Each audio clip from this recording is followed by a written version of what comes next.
My daughter's quite the artist.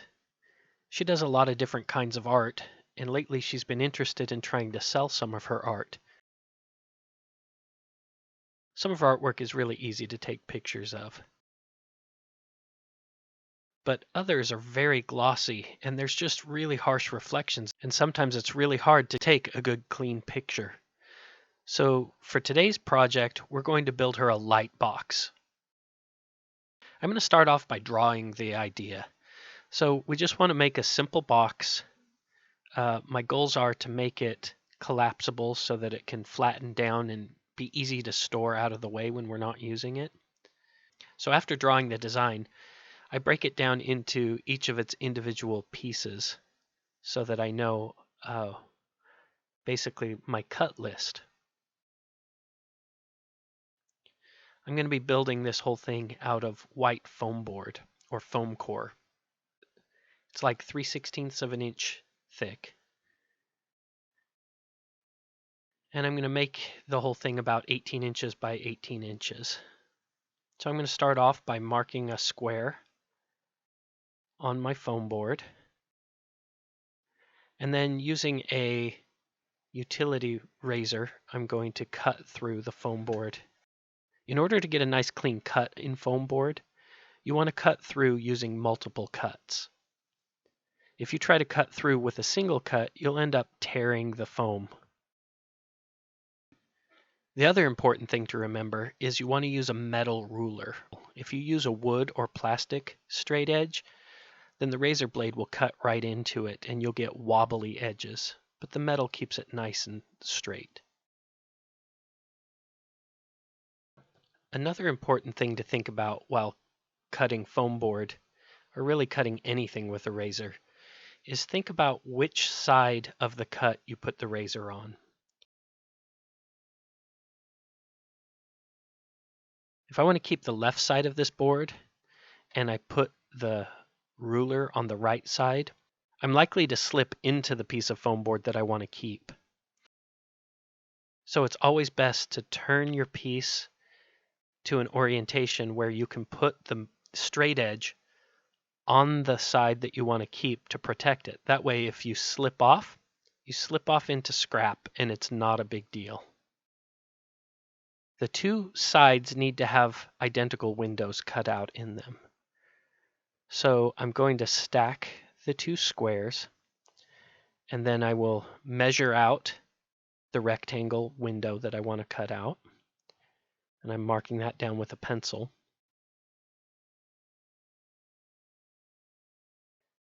As usual, I'm going to cut using multiple passes.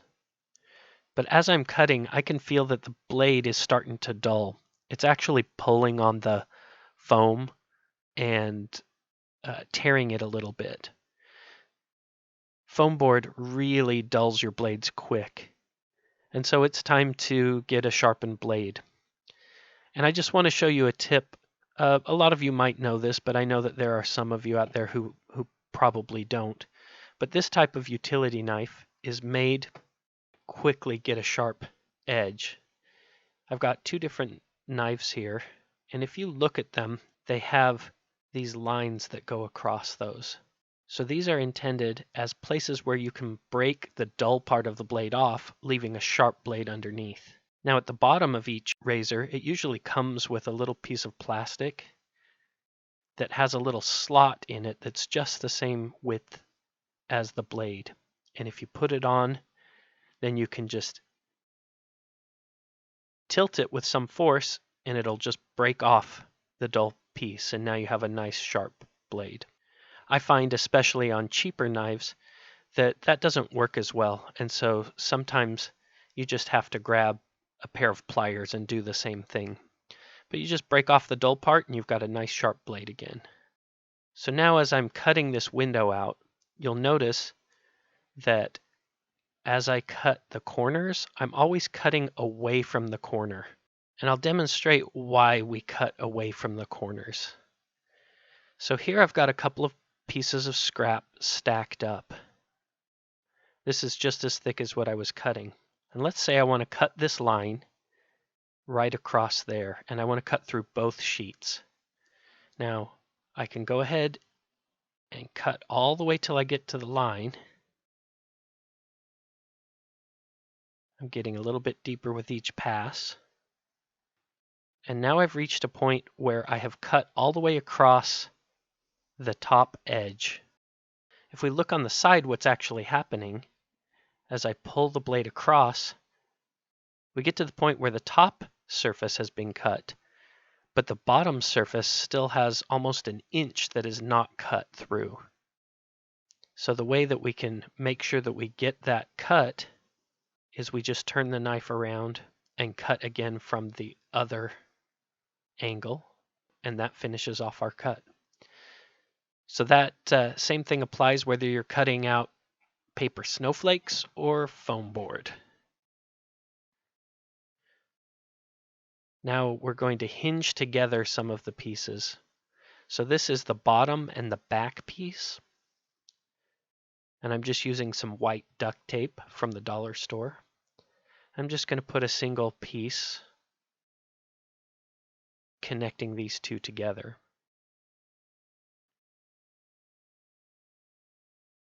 Now this can fold up perfectly flat. Nice and easy. Now each side is connected together using little flaps with Velcro on them. So I'm going to cut out these flaps. And as they fold together, I don't want them to overlap. So I know that they need to be a 45-degree angle. So what I've done here is I measured out 45, and then I decided to actually change that angle to 40 degrees. So it's a little bit less than 45. They don't need to line up perfectly like on a picture frame. They just need to line up cleanly. So by keeping them at 40 degrees, the two sides won't collide with each other at all, the two corners.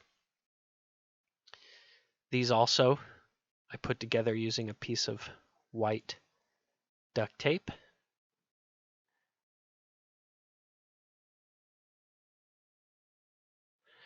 And now it's time to install the Velcro. I've got these Velcro dots. The way I like to do this is I will take one side off of the sticker sheet and connect it together on the other one. Now I can position this, and the sticky side is down. I put it where I want, and then I can peel it, the top piece off. And I know right now the top and the bottom piece of the Velcro are both connected and lined up exactly. And I'll do this for each of the 3 connections on each flap that I want. Now to make sure that they're in the right place on the other piece, I just line it up exactly where I want it, and I push the flap down, and now the sticker side will connect exactly to the right spot on the side piece.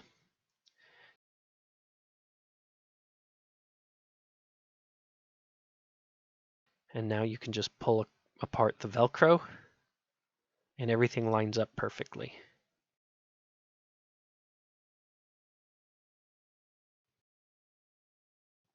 You can start to see the box taking shape here. I also have a top that I need to put some flaps on the sides, and I'm going to use the exact same process. Now for the windows, we actually need to add some diffusion to the windows. For the diffuser, I'm going to use this plastic tablecloth I got from the dollar store. So we'll just open that up and unfold it. Now I'm going to lay the side pieces on top of the tablecloth, and with my razor blade I'm going to just roughly cut about 3/4 of an inch larger all the way around. Now I position my side piece and I make sure that the Velcro is facing up, and we'll just pull over the edges of the tablecloth and tape them down. I'm using the same white duct tape that I've used previously. So we tape it down, and we're also kind of stretching it as we go to try to make it as flat and smooth as possible. And there we have it. The inside edge is nice and covered. And now I need to cut the psych. The psych is the background for the photographs. In a Lightbox, you don't really want to have the harsh corners that are inside the box. We're going to use a long piece of poster board that fits exactly between the two sides that can gently curve down, so then there won't be a back corner at all.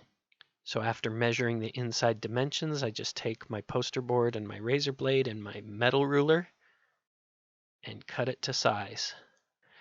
And for the light, I got these LED USB powered lights.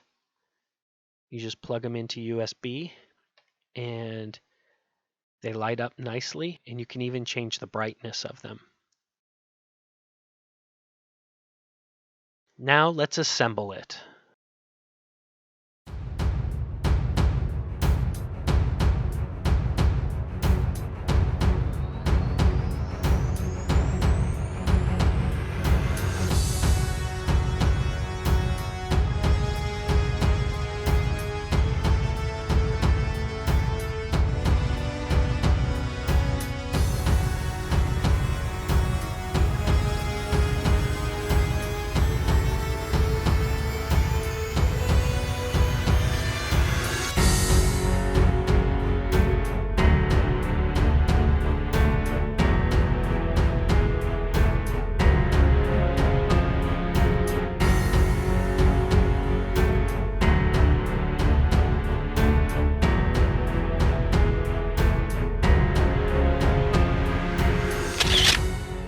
I've had a great time making this project for my daughter. I plan on using it myself too. It works really great, and she's been able to take some excellent pictures. If you'd like to see some of her artwork, you can check out her Instagram. I'll put the link down below. It's at Millie Makes and Creates. So feel free to follow her if you'd like to see her artwork.